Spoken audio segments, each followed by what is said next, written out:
Olá, Oi, não tudo sei se bom? tô aparecendo, Tá aparecendo, tá perfeito. então tá bom, não me vejo, isso é bom. Verdade? Deixa eu ver aqui, Esquisito. Você tá no celular? tô no celular, mas tudo bem, Que você tá me estranho. Tá vendo, tá tudo linda, tá certo. linda. Relaxa. Eu acho sempre bom não se ver porque a gente não fica, né? Eu Eu fico o acho, tempo todo assim, me arrumando, tá? eu acho, eu acho, eu Tomo acho cada, melhor. tomo cada bronca porque eu não paro de mexer no cabelo aqui. Você não tem ideia. Não, total, é bem isso. Bom, vamos lá. Tem pouca Vamos gente lá. ainda porque você foi super pontual. E aí, É, mas o pessoal está entrando. Então, enquanto isso, eu vou apresentando a minha convidada, porque fica aí registrado. A Liege é uma legal, Silvia. amiga querida que eu conheci não há muito tempo, né, Liege? Eu estava procurando aqui, acho que foi 2017. Você estava grávida. Tava grávida, 2017, foi isso Estava mesmo. grávida. A primeira vez que eu vi a Grávida do Liege, ela João, estava quase parindo, né? Tava... Acho que ela, quase. ela falou: ah, pode ser a partir de agora. Assim. Pode ser hoje, pode ser aqui, Pode né? ser hoje. Foi também praticamente quando eu conheci o Bernardo. Eu já tinha sido apresentada para o Bernardo algumas vezes, mas foi lá no escritório do Bernardo, lá na BBI, e numa das primeiras reuniões assim do nosso clã. Verdade. E a Liege, ela é uma pessoa surpreendente, assim. Ela é, junto comigo, somos as duas únicas mulheres, assim, da turma. E ela tem uma presença muito forte. Ela chega, assim, ela ocupa. Eu tava falando pro Ibiapaba hoje, que a Liege, ela chega e ela ocupa o espaço, assim. Porque ela é linda, elegante, muito inteligente. Ah, E obrigada, ela, imagina. e ela passou a ser a minha referência, assim, de pecuária. Porque é o tema de agro que eu não tenho contato, nunca tive. E bebo dessa fonte com muita frequência até. E, então, a Liege, ela é agrônoma, apesar de trabalhar com pecuária, né? A gente vê mais veterinários aí, mas ela é agrônoma exalquiana, trabalha com o setor pecuário desde o começo da carreira, passou pela BRF, JBS, pela Agroconsult. Você também trabalhava com agropecuária? Com Com pecuária? pecuária. Com pecuária? Trabalhava com pecuária também. E hoje ela é diretora executiva da BIEC, que é a Associação Brasileira das Indústrias Exportadoras de Carnes. E aí são só carnes bovinas, né? Exato. Só Legal, mas eu bovino. vou te fazer algumas perguntas que talvez cheguem no frango aí, porque tem uns burburinhos do frango aí da semana passada, né? Então Sim, seja verdade. bem-vinda. É, eu tenho o meu roteirinho aqui. As pessoas estão super convidadas a mandarem perguntas. Ó, tem uma pessoa da ADEALC aqui dizendo nossa diretora, ela é diretora da ADEALC. Ah, E é diz que ela é importante citar. espaçosa mesmo. Deve ser o André Dias, o RG, ele faz esse tipo de piada, mas é E que ela é diretora da ADEALC, sócia mantenedora. isso aí. Merchandising da associação. A gente faz um trabalho voluntário lá junto aos ex-alunos da Exalc, né? Tem que devolver um pouco o que a sociedade nos deu nesses 5 anos que a gente estuda gratuitamente com os impostos de todo mundo ali, né? Isso é muito legal, né? E é É, uma cultura que existe fora do Brasil e que ainda não está enraizada aqui, né? De devolver, né? verdade.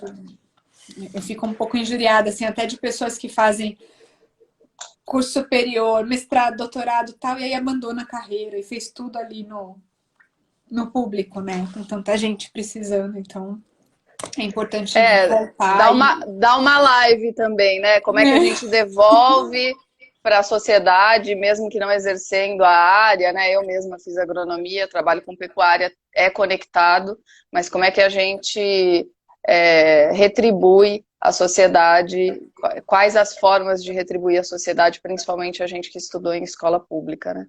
É, não, essa é uma questão. E principalmente quando você tem essa situação no Brasil que a educação é tão dispar, né? Assim, é tão. Desigual, acho que desigualdade é um tema persistente no Brasil e a gente precisa falar e lidar com ele, né? Então, acho que falta um pouco isso também. Tá anotado, tema para uma live. Bom, vamos lá. Então, eu tenho meu roteirinho, o pessoal aqui está super convidado a fazer perguntas. A gente tem 1 hora, o Instagram é cruel. No término de 1 hora ele derruba a gente, então eu tô ficando craque e interromper um pouco antes aqui. Tá bem. Mas vamos lá. Então, bom, primeiro eu queria falar que a pecuária está presente na nossa vida em diversos níveis. Muito se fala da sua importância e muito tem se falado dos impactos, e tem coisas reais e não tão reais, que a gente vai falar sobre isso. Mas o que ninguém sabe, na realidade, é quais são os números da pecuária no Brasil. Eu não sei se você tem aí a mão, mas cabeças em pé, batidas, toneladas de carne, ranking no mercado mundial, acho que é super importante, né?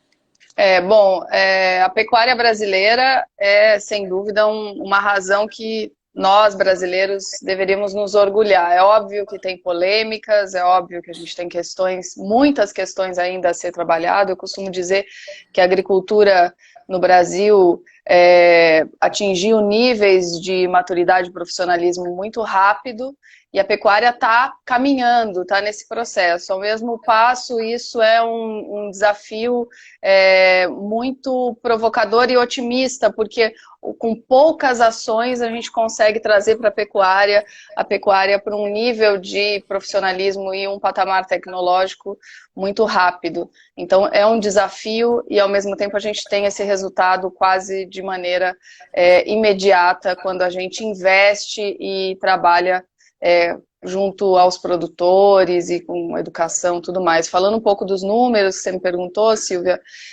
do PIB brasileiro, né, Produto Interno Bruto, é uma coisa que a gente fala bastante, a economia está sempre na pauta, em torno de 21% a 22% é o que o agronegócio representa desse PIB, e aí se eu tirar a pecuária, dentro do PIB nacional, a pecuária representa aí entre 8% e 9% do PIB nacional. Então é um valor, sem dúvida, gigante aqui no nosso país, né? Seguindo ainda na linha dos números, o Brasil ocupa uma área de 162 milhões de hectares de pastagem. Isso também traz bastante polêmica, né? O Brasil tem aí 850 milhões de hectares, desses 850, 162 são de pasto. Em cima desse pasto a gente tem 214 milhões de cabeças, é o rebanho, esses dados são de 2019, tá? Uhum. Então, 214 milhões de animais ocupam essas áreas de pastagem, e desses 214 milhões, todo ano, a gente abate aí em torno de 44 milhões de cabeças que vão produzir a carne bovina, né? Nessa produção, não sei se você quer que eu continue vamos nos lá, números aqui. Depois eu faço as perguntas. Dessa produção, a gente produz 10 milhões de tonelada equivalente carcaça, é um número equivalente à tonelada métrica, né? Depois eu posso explicar, mas a gente multiplica o que é produto in natura, a gente multiplica por 1,3, o que é produto industrializado, a gente multiplica por 2,5 para chegar no valor do tonelada, que é o rendimento dessa carne no animal. Mas a gente produz 10 milhões de toneladas, desses 10 milhões a gente exporta aí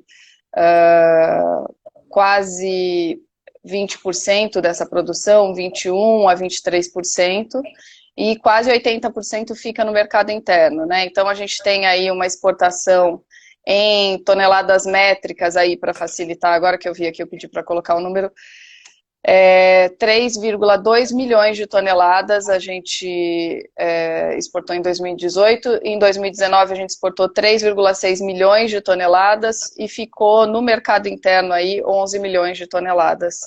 Então a gente começa, né, na área de pastagem, depois a gente tem os animais nessa área de pastagem, desses animais a gente faz esse balanço exportando 20% da carne e 80% sendo consumido no Brasil, que vale dizer também o Brasil é o terceiro maior consumidor de carne bovina do mundo, né? Isso calculado mais ou menos em quilos por habitante. Não é uma conta muito justa, porque nem todo mundo tem acesso à proteína animal, falando ainda em desigualdade, mas é uma referência para a gente ter uma ideia. Mas essa questão da proteína animal, eu posso observar que ela vem bem proporcional ao crescimento econômico, né? E a gente consegue olhar muito isso na China, né? Que a China, Sim. à medida que a economia foi crescendo, o consumo de proteína animal também começou a crescer muito, né? E com a crise acontece o inverso, né? A carne, das três carnes, né, bovino, suíno e carne de aves, a gente tem uma substituição e uma concorrência entre as proteínas de acordo com a cesta de produtos e o valor aquisitivo que a população pode consumir. Então, existe uma polêmica em torno do consumo de carne, mas também a gente tem que lembrar que tem uma parcela da população que nunca teve condição, da população mundial e do Brasil também, de acessar e de comer um pedaço de contrafilé, um pedaço de filé mignon. Então tem isso também, né? Quando a gente tenta estabelecer uma dieta que por pessoas que já tiveram a oportunidade de consumir uma carne, a gente está limitando o consumo daquelas que nunca puderam acessar por não terem renda, né? Então é importante colocar isso também. Legal. Mas também, quando a gente fala de boi, a gente fala muito de carne, mas tem muitos outros produtos que são feitos à base do boi, né? Você tem uma lista aí para eu sempre fico um pouco injuriada quando as pessoas falam assim: "Ai, virei vegano". Virei vegano, não quero mais nada de origem animal, mas tá lá no sabonete. A filosofia vegana, né? Porque a gente tem o vegetariano, tem o ovo lacto vegetariano, enfim, são várias categorias. No caso do vegano, é uma tentativa de não consumir nem utilizar nada de produto animal, né? Incluindo um sofá de couro, um sapato. Eu vi outro dia que agora estão fazendo um sapato de fibra de abacaxi como alternativa ao couro. E é uma tentativa, é uma linha, mas é um nicho que eu tento sempre indicar para as pessoas, assim, eu não posso, isso não pode virar uma seita, isso não pode virar uma deliberação, uma regra, porque eu não posso determinar o hábito de consumo da outra pessoa, né? E falando sobre os produtos do boi, a gente tinha um tempo atrás um lugar que chamava Serviço de Informação da Carne, que era o SIC. E uma das coisas que era dita era que do boi a gente aproveitava até o berro na música sertaneja, né? E é um pouco isso, assim, a indústria da carne bovina é uma indústria que pega um produto e ela vai desmontar esse produto e gerar outros tantos produtos que vão além da carne. Então até eu peguei aqui, a gente fez umas publicações recentes nas nossas redes sociais da associação, então, por exemplo, da pele. Essa pele ela vai ser utilizado couro, adesivo, gelatina, aquela jujuba, os doces, né, que são relacionados ao colágeno, cápsulas de medicamentos, a gente fala muito isso, né? Então você não toma remédio, aquela cápsula gelatinosa que você consumiu, ela vem do boi, né, do abate. Então o colágeno ele vem da pele do animal. Depois você pega os cascos e os chifres, a gente tem comida para pet, compensados para construção civil, barulho de criança, que são meus filhos aqui, não tem como. Super normal, e eu ainda tenho um vizinho martelando aqui. Eu tenho barulho de criança, obra, tá tudo uma maravilha. Peças de artesanatos, shampoo, tudo isso é tirado dos cascos e chifres, filme fotográfico, coisas assim, a gente foi descobrindo quando a gente fez essa série, foi perguntar nas próprias indústrias também, para não parecer, tá falando isso, mas a gente até pretende futuramente fazer uma série das pessoas dessas indústrias contando de que forma chega esse insumo para produzir. No caso da gordura, por exemplo, ela vai para velas, detergentes, amaciantes, fósforo, óleos e lubrificantes, biodiesel, fogos de artifício, giz de cera, perfumes. Depois você pega, estou terminando aqui a minha listinha, o sangue vai para corante, tinta, mistura para bolo, fertilizante, cola de madeira, vai para medicamento também. E aí a gente tem uma parte dos órgãos internos e do cérebro, são utilizados hormônios e enzimas, vai para creme anti-idade, a gente tem um grande é uma grande indústria, a indústria de cosméticos consome muito da indústria da carne bovina e desses insumos desse abate. Cordas de raquete, vitaminas e medicamentos, enfim. Tem a série completa depois, tanto no site da BIEC quanto nas redes sociais.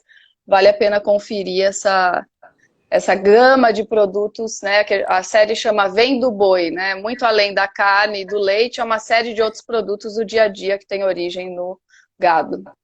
Isso é muito interessante. Eu fico sempre com essa questão. A gente tem um amigo que se tornou vegano e eu admiro a persistência, sabe? Essa vontade de fazer mesmo. Eu não sou uma pessoa determinada para esse tipo de coisa, mas e aí você fala, não, mas é tão impeditivo, né? Quando você vai fazer ao pé da letra e falar, não quero mais que tenha abate de animais. É claro, eu entendo, acho que a gente tem que ideologizar um pouco menos, acho que é uma escolha pessoal também. E aí eu vou chegar numa pergunta que o Arilton já fez, mas que eu queria fazer e que a gente já falou em várias lives aqui, que é a questão da restrição imposta, né? Que o Arilton ele está falando aqui, olha, em algumas cidades há projetos para restringir carne na merenda escolar. Como vocês lidam com essa questão?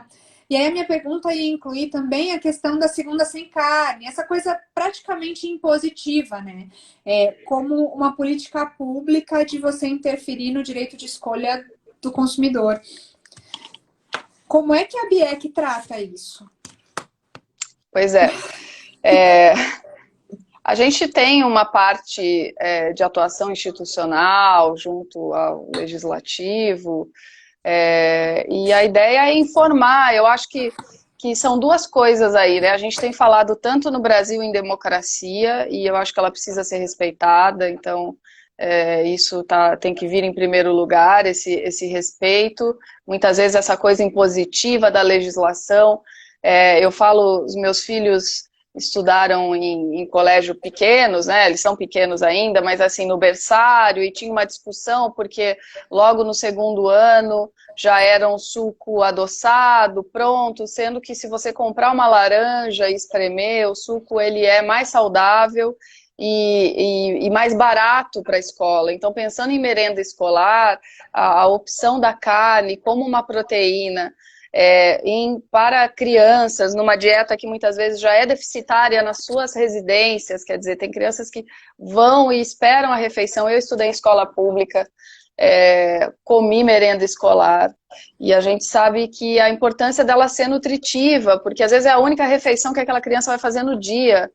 Então, determinar que isso vá com qual finalidade, né? Alegando uma possível redução do desmatamento, alegando o quê, né? Eu acho que a ciência e a democracia junto à educação são os pilares que garantem uma atuação mais coerente, né, com a realidade do nosso país e, sem dúvida, a posição da BIEC quanto a tirar o direito de consumir carne na merenda sempre foi fora de propósito, inclusive foi derrubado, né? Foi vetado esse projeto de lei desse deputado aqui de São Paulo.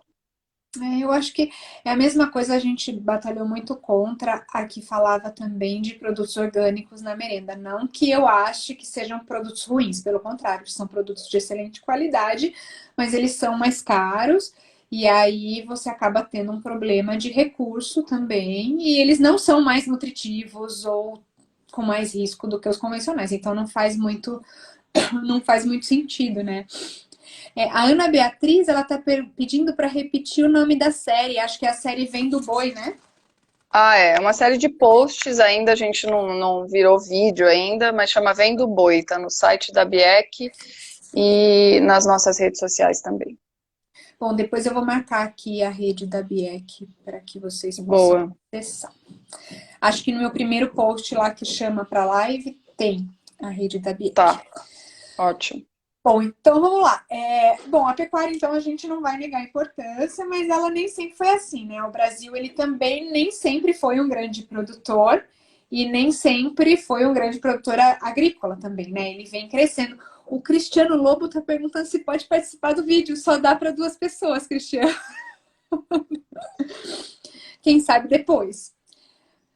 manda aqui contando quem é você, que eu não te conheço, e aí a gente te chama para uma live também. Bom, vamos lá, voltando. É, como que a pecuária cresceu? Como é que... eu já vi alguns vídeos de bois trazidos da Índia. Você consegue contar um pouquinho a história pra gente? Vou fazer propaganda também. A gente tem um livro que a gente publicou que chama A História da Carne, está no site da BIEC.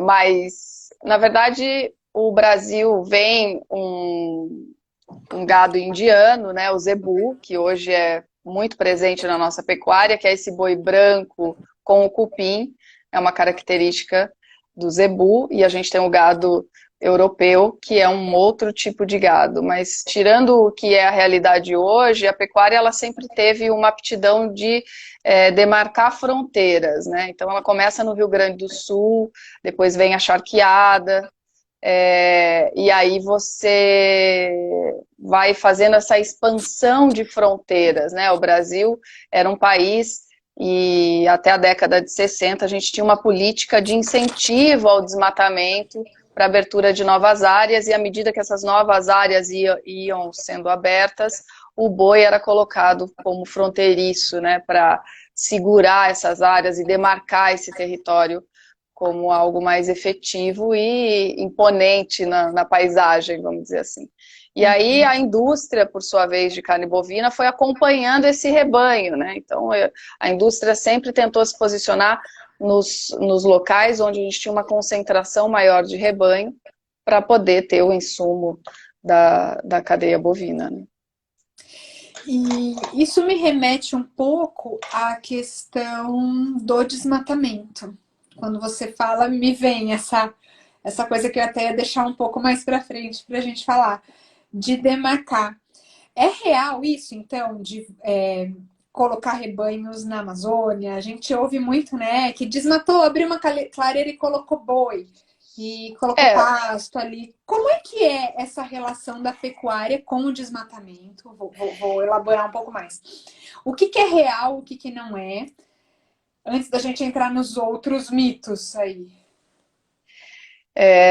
Eu acho que, quando a gente fala em desmatamento, a gente tem que entender algumas coisas. Primeiro que a Amazônia não tem uma aptidão pecuária, né? O que a gente tem é o estado do Mato Grosso, que pertence ao bioma amazônico, assim como pertence ao bioma do Cerrado. Então, só ali eu já tenho uma dificuldade em determinar quais municípios são do bioma amazônico, quais municípios são do Cerrado.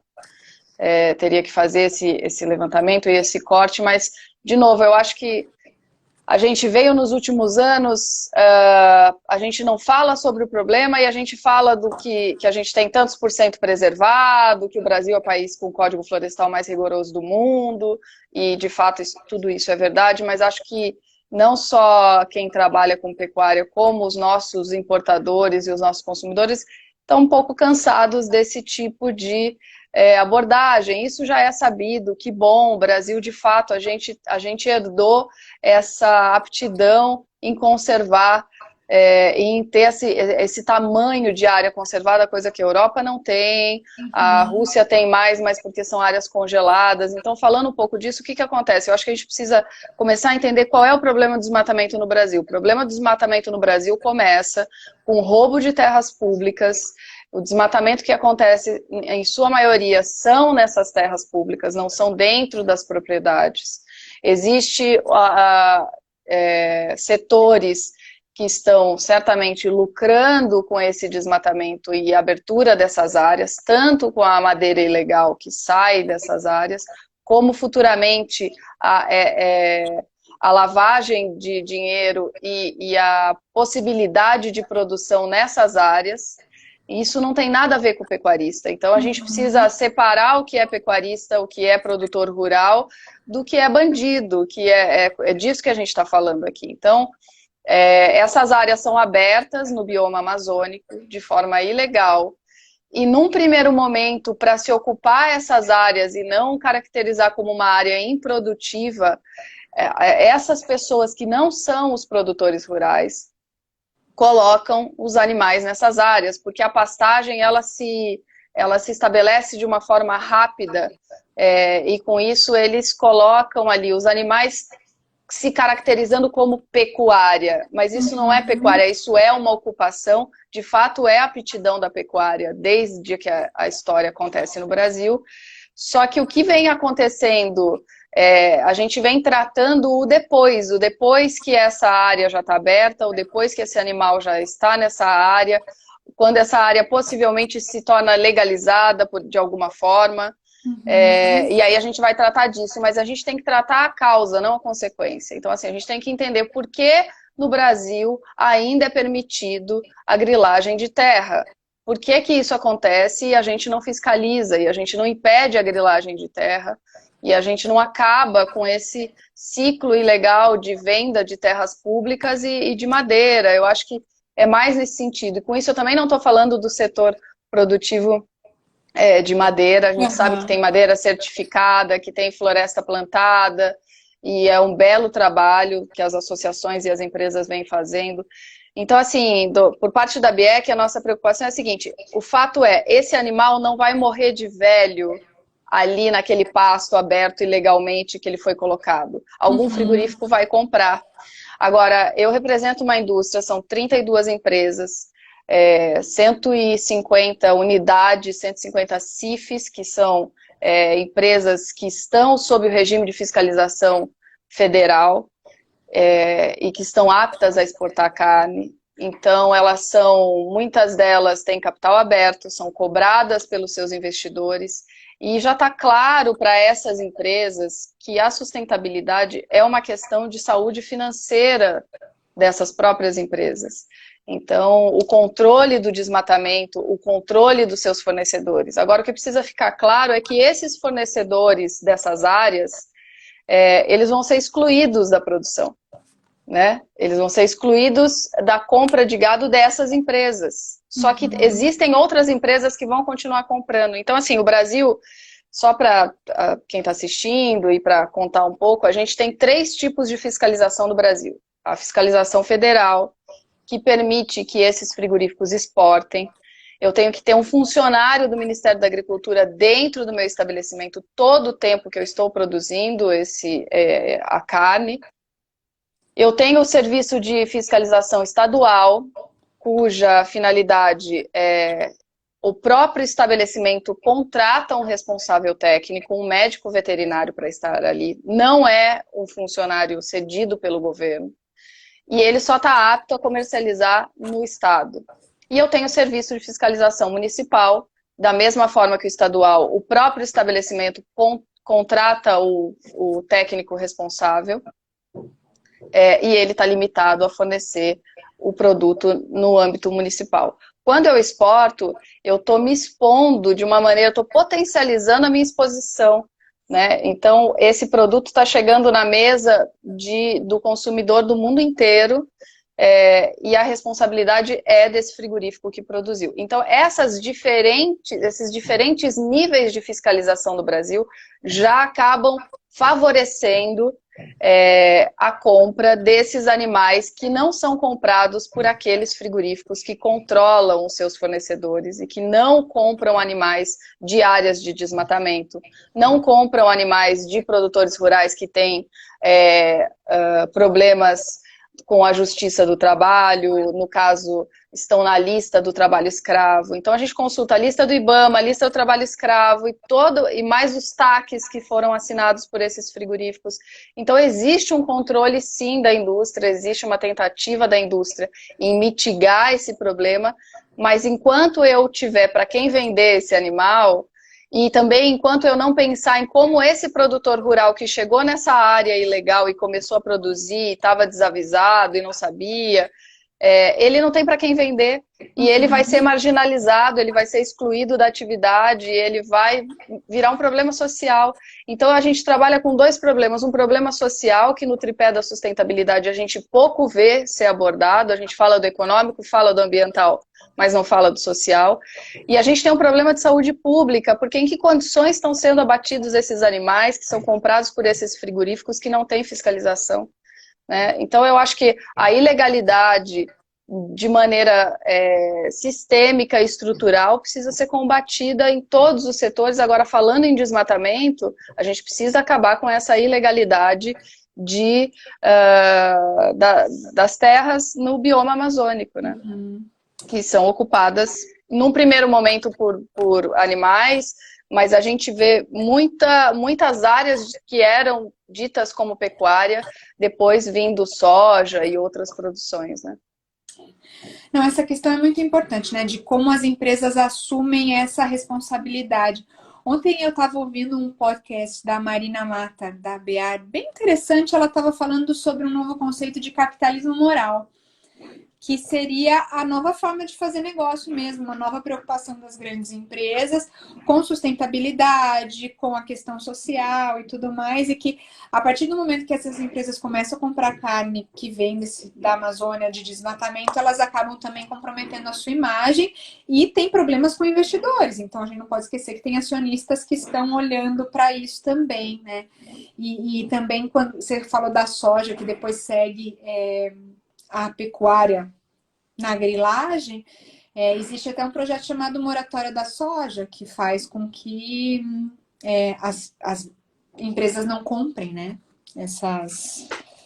Mas Silvia, eu acho que o que a gente tem que discutir é assim, deixar de comprar ajuda, sabe? Eu deixar de investir naquela região que já tem as suas dificuldades, então quer dizer, eu vou tirar um frigorífico dessa região, vou produzir só Sudeste, vou produzir carne só no Sudeste, soja só no Sudeste. A gente precisa levar desenvolvimento, mas consciente, com sustentabilidade, não é exploração.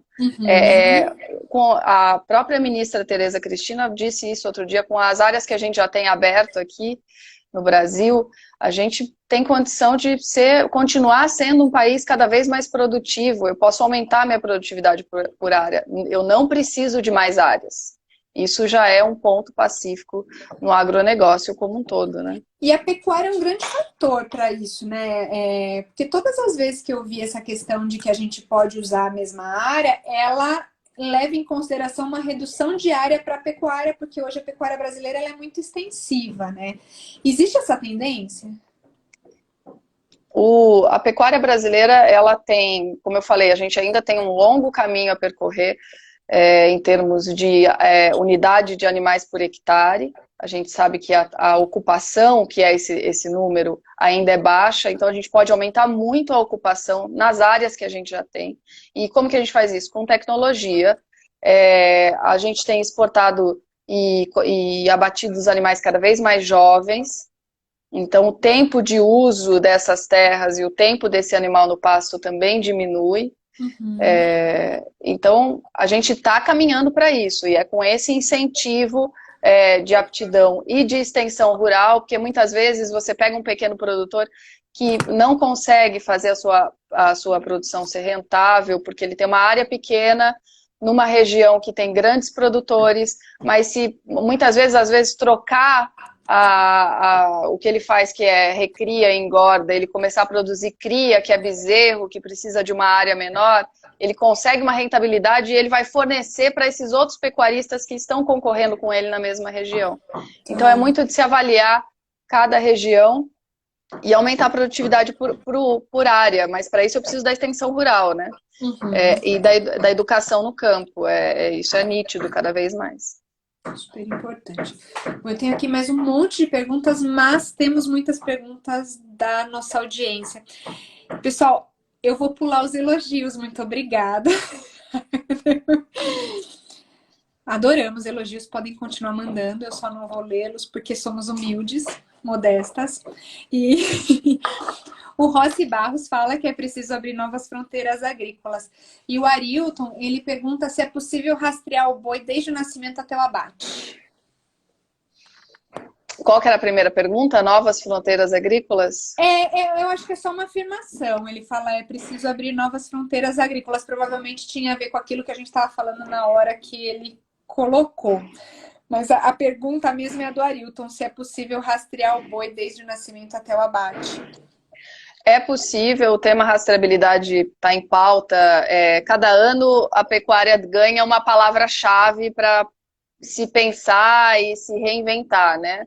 E o setor que eu represento, que são os frigoríficos exportadores, tem sido muito rápido em responder essas demandas. Então, sustentabilidade já vem há alguns anos sendo a palavra-chave, mas esse ano a gente teve mais uma que é a rastreabilidade, né? E o que é essa rastreabilidade? Eu acho que sim, é possível. A gente tem protocolos específicos com alguns países, como a Europa, que exige que esse animal seja brincado, né? Use um brinco na orelha a partir da desmama até o final do seu ciclo, quando ele vai ser exportado para a Europa. Isso é possível, mas não resolve de maneira totalitária o problema do Brasil. Então, a gente precisa rastrear não só o animal, mas as áreas que esse animal pertence, né? Então, não adianta eu só saber do indivíduo, eu também preciso saber do lote e das áreas. E isso vem sendo discutido pela indústria, pelo governo e pelos pecuaristas, a melhor forma e o melhor modelo para o Brasil, porque o Brasil é um país de dimensões continentais, então quando eu comparo com a rastreabilidade do Uruguai, é incomparável, não só pelo tamanho do rebanho, como pelo tamanho do país, né? Eu brincar 214 milhões de animais do dia para a noite é difícil, então a gente precisa começar com projetos pilotos, testar os modelos, isso já vem sendo feito em algumas propriedades, em algumas regiões, e a ABIEC, nesse sentido, tem apoiado e participado dessas iniciativas com o objetivo também de controlar a origem desses animais. Legal. O Gui Fracaroli, ele fala, por falar em fiscalização, há alguma posição da ABIEC com relação à possibilidade de terceirização da fiscalização? Na verdade, a gente tem acompanhado o Ministério da Agricultura, trabalhado. O que acontece é que a gente tem um número de funcionários e muitas vezes faltam funcionários para atender toda a demanda de frigoríficos. Como eu disse, além do frigorífico federal, a gente ainda tem os estabelecimentos estaduais e municipais que não são controlados pelo Ministério da Agricultura. Mas a gente acredita que ter um funcionário do governo dentro do estabelecimento, a gente tem essa parceria em manter o compliance da produção, né? Agora, diferente do funcionário ser um parceiro da produção, quem é responsável pelo produto é a indústria. E a indústria tem que assumir o ônus e o bônus dessa produção. Então, quando eu tenho um produto que, por alguma razão, tem um problema de vácuo, de validade, na cadeia do frio, o supermercado deixa o freezer desligado, a pessoa vai comprar, quem assume a responsabilidade por esse produto é a indústria.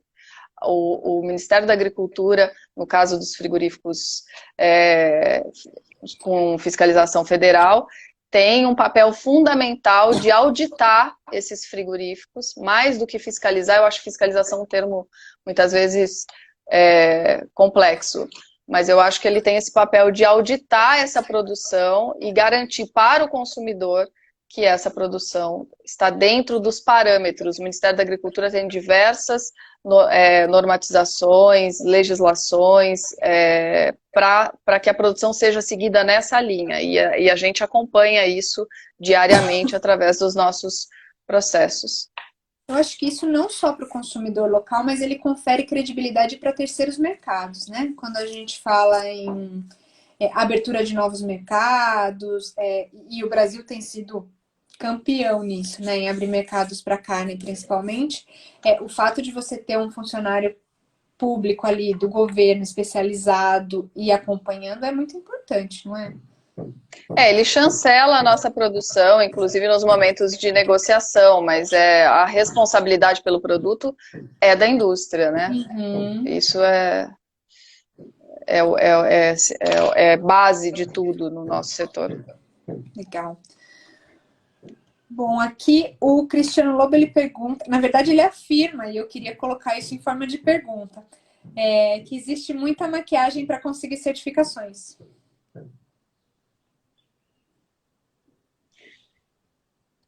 Você está me perguntando? Não, eu não vejo Ele está maquiagens para afirmando, certificação. eu não acredito nisso, por isso eu estou te perguntando. Não, Eu, eu na acho verdade, que acredito que não. não, eu acho que a indústria trabalha com diversas certificações de terceira parte, inclusive a gente tem implementado dentro da BIEC programas de monitoramento dessas certificações. Então a gente tem, por exemplo, as normas ISO são certificadas por terceira parte, a gente tem com base em segurança do alimento, que é o coração da indústria, qual que é o principal. A gente fala em desmatamento, em sustentabilidade, em saúde pública, mas a gente está preocupado com a segurança do alimento, em garantir que esse alimento possa ser consumido de uma forma segura. E isso a indústria tem diversas normas que ela segue e que ela se certifica a partir de terceiros, justamente para garantia do compliance dentro da indústria e da segurança. Eu não vejo como certificações maquiadas, eu acho que tem um trabalho e tem certificadoras de terceira parte. Agora, se o trabalho de determinadas certificadoras pode ser colocado em xeque, aí eu acho que cabe uma denúncia e uma verificação, e aí sim uma fiscalização, que não cabe, no caso aqui, a indústria que produz alimentos fazer isso. E eu acho que é importante lembrar que o Brasil ele atende mercados ultra rigorosos, né? E que mandam pessoas aqui para olhar. Eu já acompanhei, não só para a pecuária, mas também na agricultura. A União Europeia frequentemente manda missões para acompanhar a produção, para fiscalizar de certa forma. Quando você atende também mercados árabes e judeus, também tem procedimentos acompanhados por certificadoras religiosas, né? O rabino, tem todos O os procedimentos Brasil, para o abate, né? o Brasil exporta para mais de 180 países, né, o produto. A carne bovina brasileira está presente em mais de 180 países e diversos, não só a União Europeia, a gente fala muito de União Europeia, mas a gente, por exemplo, a gente exporta para a Arábia Saudita. A indústria foi, para poder exportar para a Arábia Saudita, nós tivemos que criar um protocolo privado de controle de resíduos de medicamento nessa carne. Então a gente faz através de um processo amostral, de um sorteio, uma coleta de amostras, um envio para um laboratório terceirizado, esse laboratório emite um laudo para a gente poder exportar para a Arábia Saudita. Então, e isso não só a Arábia Saudita, como você disse, a gente recebe, ultimamente, por conta da pandemia, não, mas diversas auditorias.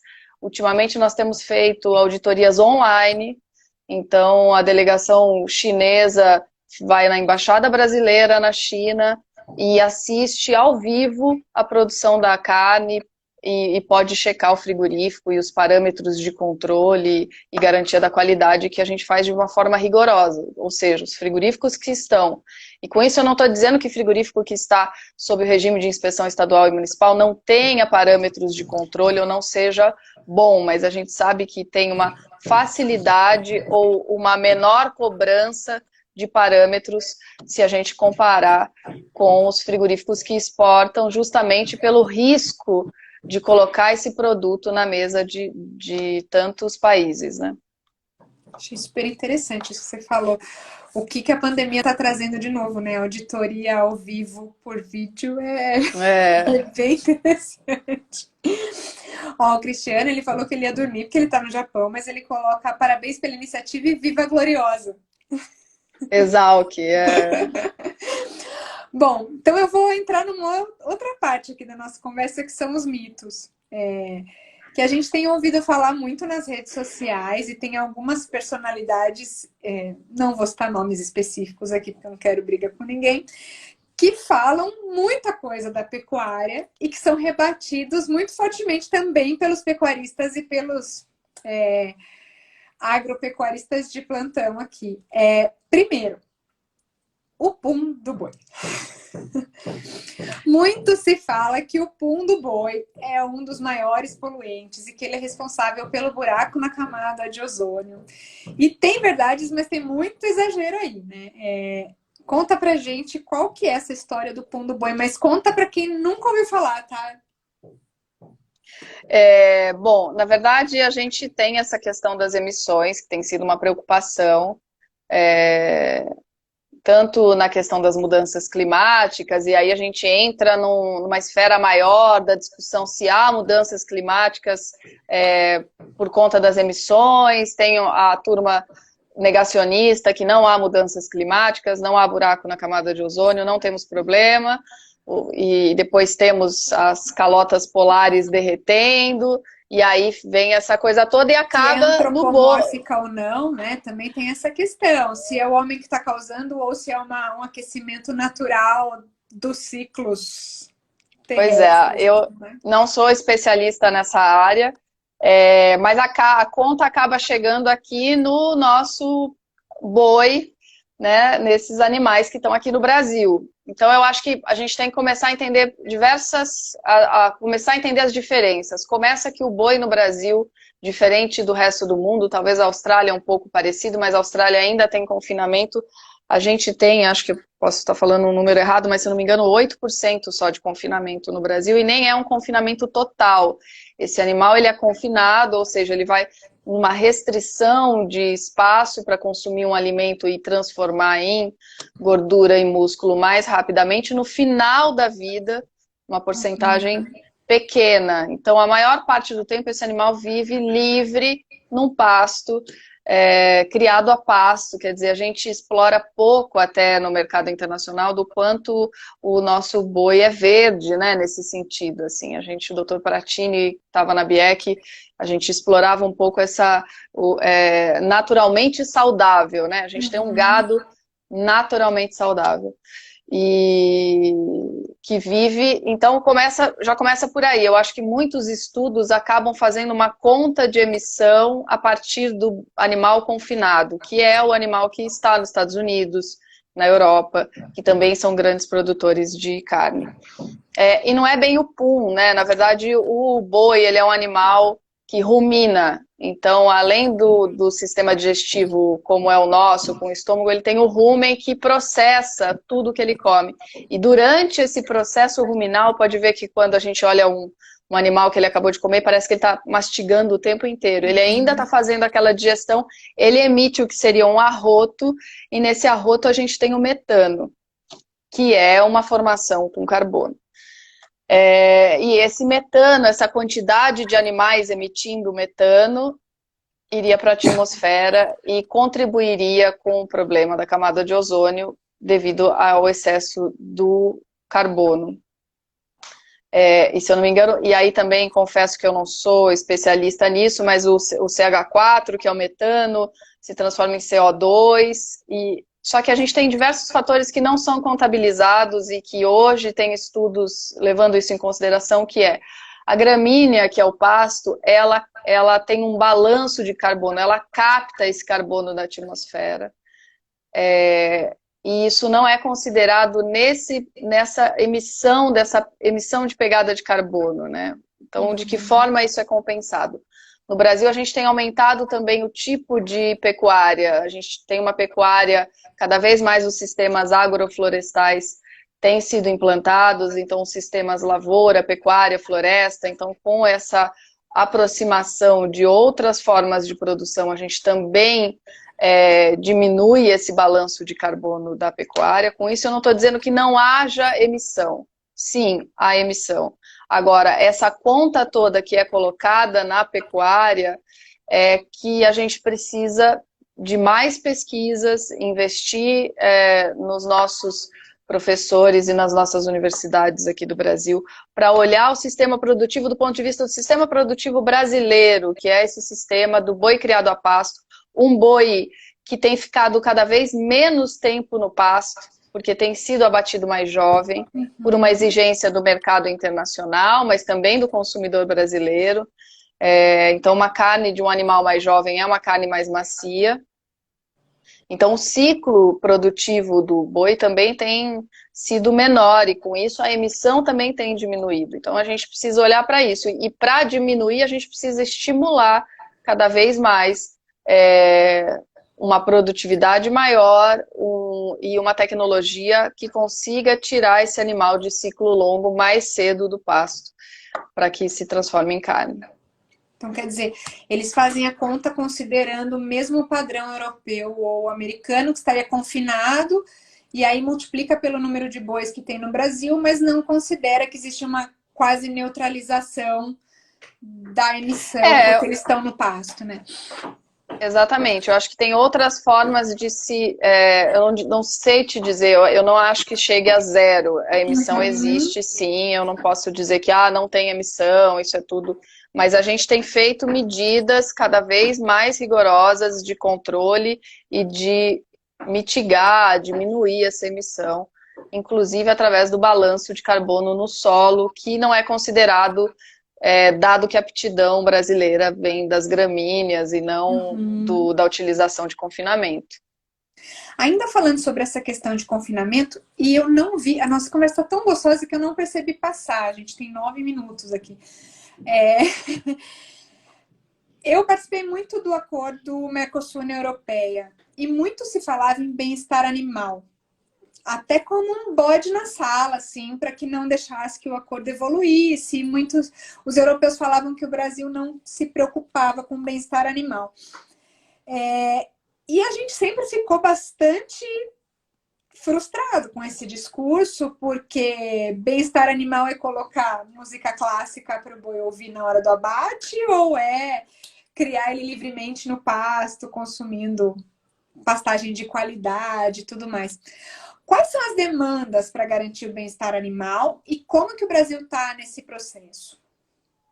Bom, falando de novo, parece que eu estou fazendo propaganda, mas tem que ser dito porque porque as pessoas não entendem, é difícil, enfim, aquela história, né? Tenho amigos veganos, tenho amigos vegetarianos, e tenho amigos que não entendem, para começar, a diferença das indústrias, né? Então, assim, de novo, a indústria brasileira exportadora de carne bovina, que também abastece o mercado interno, a gente não anda só, quer dizer, 20% do que essa indústria produz vai para o mercado externo, 80% fica para o consumidor. É uma indústria altamente preocupada com o bem-estar animal.